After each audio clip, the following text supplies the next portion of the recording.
অন্ন, বস্ত্ৰ আৰু বাসস্থান এই তিনিও হৈছে মানুহৰ মৌলিক অধিকাৰ। অন্ন, বস্ত্ৰ আৰু বাসস্থানৰ ভিতৰত বাসস্থান যেতিয়া চৰকাৰে নিৰ্মাণ কৰি দিয়ে তেতিয়া দুখীয়া আৰু নিচলাসকল যথেষ্ট উপকৃত হয়।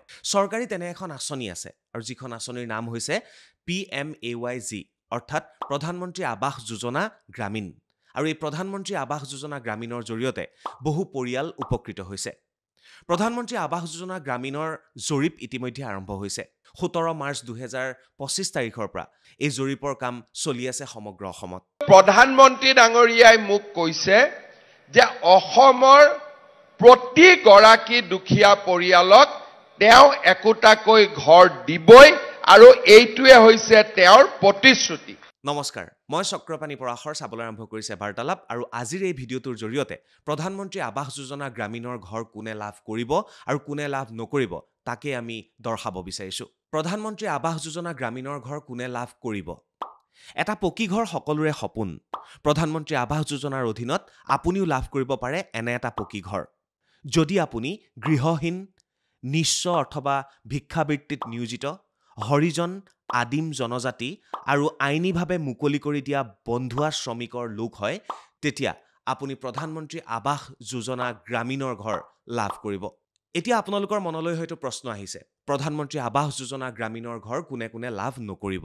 ইতিমধ্যে পকী ঘৰ থকা, যন্ত্ৰচালিত কৃষি সঁজুলি ব্যৱহাৰকাৰী, 50,000 টকা ক্ৰেডিট সীমা থকা কিষাণ ক্ৰেডিট কাৰ্ড ব্যৱহাৰকাৰী, চৰকাৰী চাকৰি থকা অথবা ন্যূনতম 15,000 টকা মাহিলী উপাৰ্জন কৰা পৰিয়াল, চৰকাৰী পঞ্জীকৃত উদ্যোগ থকা পৰিয়াল, আয়কৰ বা পেছাদাৰী কৰ পৰিশোধ কৰা পৰিয়াল, ন্যূনতম 2.5 একৰ জলসিঞ্চন থকা অথবা 5 একৰ জলসিঞ্চন নথকা অধিকাৰীয়ে প্ৰধানমন্ত্ৰী আৱাস যোজনা গ্ৰামীণৰ ঘৰ লাভ নকৰিব।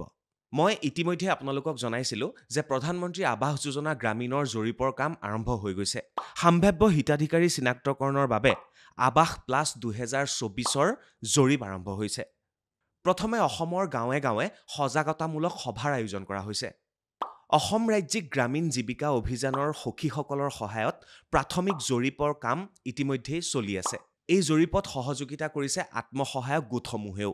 আৱাস প্লাছ 2024ৰ এই জৰীপত স্ব-জৰীপৰো ব্যৱস্থা কৰিছে চৰকাৰে। এই স্ব-জৰীপৰ ব্যৱস্থাৰ জৰিয়তে পৰিয়ালৰ প্ৰত্যেকজন সদস্যই নিজৰ জৰীপ ঠিকমতে হৈছে নে নাই সকলোবিলাক পৰীক্ষা কৰি থাকিব পাৰিব।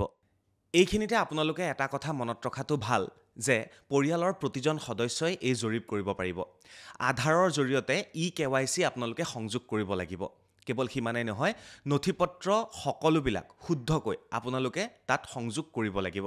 আৰু শেষত পৰিয়ালৰ এজন সদস্যক সাম্ভাব্য হিতাধিকাৰী হিচাপে চিনাক্ত কৰিব লাগিব। প্ৰাথমিক জৰীপৰ পিছতেই গাঁৱৰ পঞ্চায়ত বা খণ্ড উন্নয়ন বিষয়াৰ কাৰ্যালয়ৰ সন্মুখত এখন তালিকা এসপ্তাহ ধৰি ওলোমাই ৰখাৰো ব্যৱস্থা কৰিছে। আৰু এই এসপ্তাহৰ ভিতৰত কিবা ওজৰ আপত্তি থাকিলে সেই ওজৰ আপত্তি আপোনালোকে তাতেই নিষ্পত্তিও কৰিব পাৰিব। 2016 চনৰ পৰা আজিলৈকে প্ৰধানমন্ত্ৰী আৱাস যোজনা গ্ৰামীণৰ ঘৰ অসমে আমাৰ অসমত ঘৰ পোৱা মানুহৰ সংখ্যা হ'ব 26,11,793টা। 26,11,793টা ঘৰ নিৰ্মাণ কৰাৰ লক্ষ্য হাতত লৈছে।